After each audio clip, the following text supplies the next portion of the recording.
morning. It is Friday, September 26th. It's the Automotive State of the Union. I'm Paul J. Daly. It's Kyle Mountsier. Today we're talking about Jim Farley on the future of work, Subaru's first store refresh in 18 years, and a vibe code craze. Is it over already? Whoa. Is it over already? Was it that fast? We'll find out. I Got some opinions on this, I'm sure. So many thoughts on that one. Yeah. Bro, see, here's the wild one. We didn't plan this at all, but I don't know if you've seen my LinkedIn post. From this morning? Yeah, just No. dropped it. It was a few minutes ago. You're wearing the exact jacket that you wore the night before that LinkedIn post, the first time I ever saw you speak in person. And the LinkedIn post is a very OG, you and me working together. That is pretty awesome because I haven't worn this jacket in a long time. I know. That's why I'm like, I'm keyed in on that jacket right now. Way crazy because this morning I had just my Love People t-shirt on. It's got the little green in there. And I was like, it's just a little tad bit chilly, but not like hoodie weather chilly. It's etched in my brain, the No Crisis Can Win shirt in the middle of that right in jacket, the middle of this. right? Absolutely. And I'm oh my gosh. We're feeling OG vibes this weekend. That is for the there's 10-1 something going launch. on there. There's something going on there. Literally, it has been probably maybe even multiple years since I've picked this up. Come on. It's just supposed to be that way. It's supposed to be that way. Oh my Come gosh. on, well, let's get into some news first. But first, we do have another one of our ASOTU Edge webinars coming up in a couple of weeks. The loyalty strategy that keeps customers coming back with Matt Gonzalez of Uber for Business.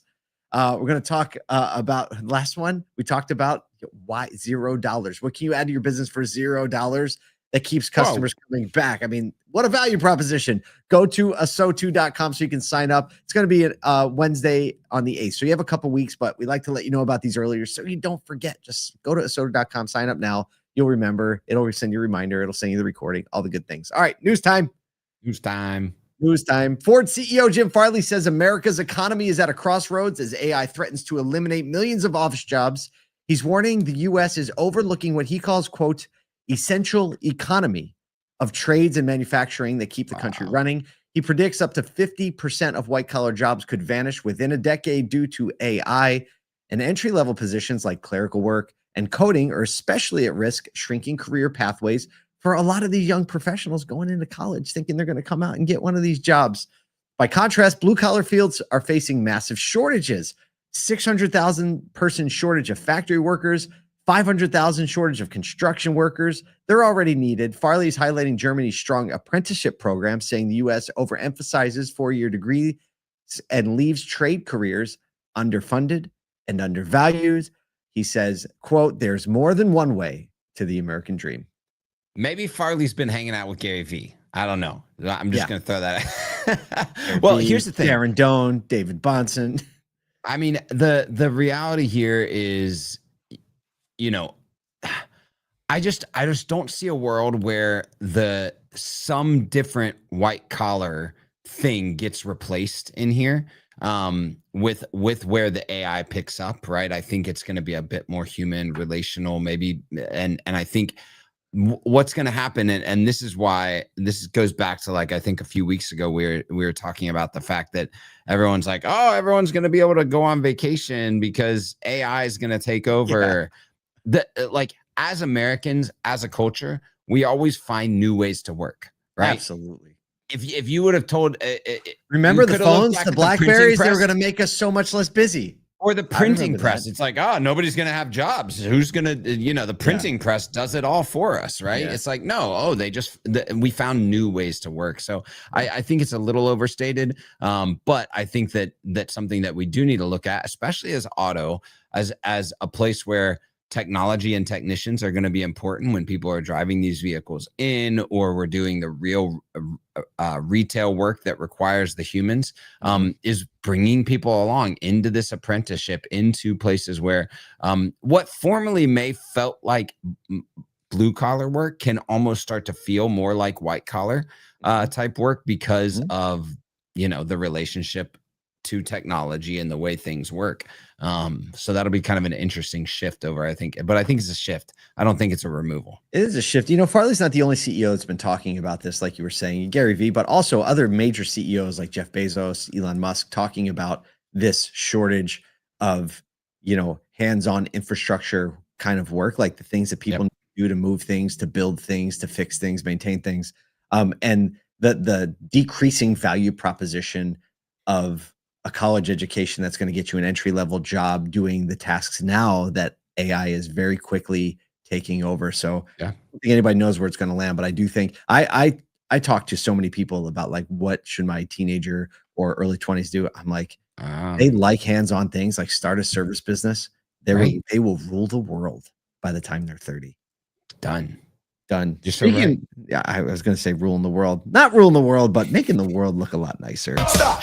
Segue. Sowing a little more love into the world. Subaru, the brand, Subaru, the manufacturer, is rolling out a new dealership design for the first time since 2007. Kyle, what were you doing in 2007? That's unbelievable. Stupidity. That's it. They're calling it the Connection Hub. The redesign is mixing nature themes with high-tech touches, aiming to give customers an immersive brand experience.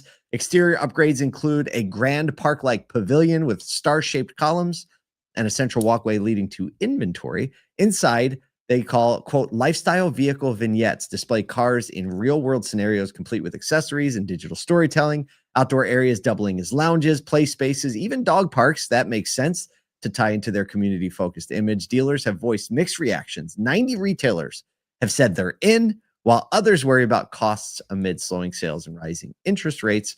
Here's a quote from Subaru Retail VP Tim Stallings. He says, quote, "This is more than a design update. It transforms our retailers' facilities into welcoming hubs." This is so long overdue. If I'm a dealer, if I'm a Subaru dealer, I'm like, I'm on the phone with the bank getting the loan right now. Yeah. Just looking at the renderings of something like this. Yeah, that first one is gorgeous. It feels like a campus of like a beautiful. Oh, and the interior photos are like, it is everything that Subaru is. And it, like, if you have the legacy, the 2007 version, like, and you flip and look at this and you look at some of the way that the photo, you should be thinking, absolutely, this is everything my buyer is looking for, wanting. It connects with the brand at a macro level, drives it down close. When you look at like the way that Tesla's thinking about this stuff, the way that Lucid's thinking about this stuff, the net new competitors, Polestar, they are aligning in-store experience to brand. And this is like, from all the renderings, it is the tightest connection in my opinion. And if I'm a dealer, I'm jumping on this because I think that if you have any fears about slowing sales, this could reconcile that. Absolutely. And when you talk about brand loyalty, what does that do when you come in, you feel like you're part of this thing, right? It just makes you, when you feel good about a place you're in, you just naturally want to go back. You want to affiliate. You want to meet the other people. And if it's me, I'm putting the dopest coffee shop in this thing too, right? Oh my gosh. The dopest coffee shop. It was me being surprised about this. Speaking of me being surprised. There you go. We were about to say the same thing. The vibe coding craze might be losing momentum. Barclays analysts say traffic to AI-powered app and site builders, once hyped as future of no code, has slumped hard after peaking earlier this year. Lovable, which hit 100 million ARR in June, has seen visits fall 40%. Vercel's VO plunged 64% and Bolt.new dropped 27%. Analysts are warning many of these gains came from month-to-month subscribers, making revenue growth less durable than it looked during the hype cycle. Heavy inference whale users earlier strained business models, forcing startups to raise prices, which may have accelerated the slowdown. The churn rate for everyone is really high, said Bolt.new CEO Eric Simmons. You have to build a retentive business. Meanwhile, legacy players like Wits and GoDaddy will still see potential in vibe coding, but Barclays is noting that most mainstream consumers are just still experimenting with AI tools like ChatGPT, let alone these niche builders. So wow. I mean, I think that it's very common for something new to get an initial spike and people trying it. But now I think you're starting to level set and see where your base of users is. right? Like a lot of people tried it. Hey, you can build this, you can build that. Now the people who are still using it, still going to, are those who actually know how to get it from point A to point B. To actually take the next steps. And so I think this is just the baseline. Now you know who your base users are, and I think this is just going to be further and further implemented in workflows. In kids actually just experimenting are going to start to develop more technology that layers on top of this stuff. So it's not as surprising to me that we saw that big spike. I mean, I went on Lovable, I tried it, right? But I'm not the person that is really into taking it from A to B to C. You, however, are totally different, right? Like you think that way. So now it's become a common part of your thought process, even to flesh out thinking and flesh out ideas. Yeah. I mean, some of the, like every single time I have a new idea, one of the first things I do is present it within like an AI vibe coding app. The gap between, one of the major gaps here is production readiness versus concept, right? And understanding the gap, what it takes to get from 1 to 2. Exactly. And when you can prompt and get something to look beautiful, but then realize, oh, I need a way to edit this content. Oh, I need to connect a database. Oh, I need security baked in. Oh, all of these like next layer things. And even for proficient coders, you get to a point where you actually can't do that level of thesis. And so I think what's beautiful about the like sharp increase is it allowed all of these companies to raise very, very quickly. And that raise money I'm already seeing it. I'm in Lovable a lot. I'm in VO a lot, even using things like Framer just to try and test what's next.